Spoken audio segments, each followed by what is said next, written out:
Yüce dağ başında yanar bir ışık,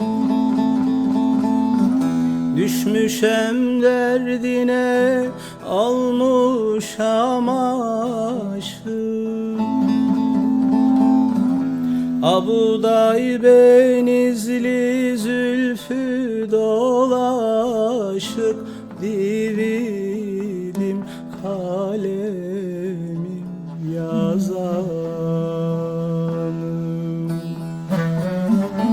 Öyle bir güzelin derdi var bende, var bende, var bende.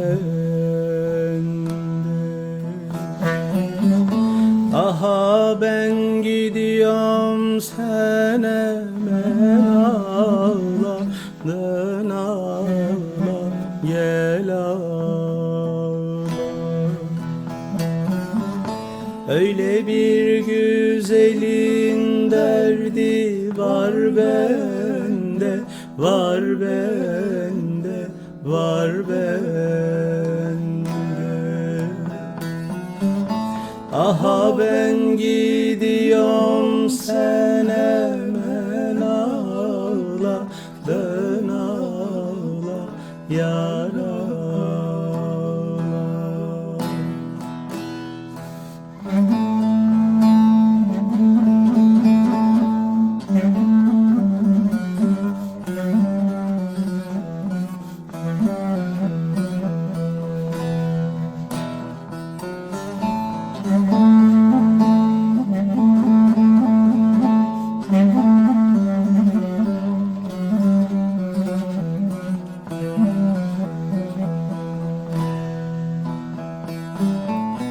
Yüce dağ başından indiremedim,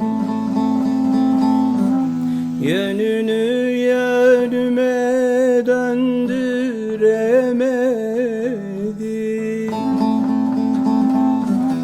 Öyle bir güzel ki kandıramadım, dividim kalemim yazan.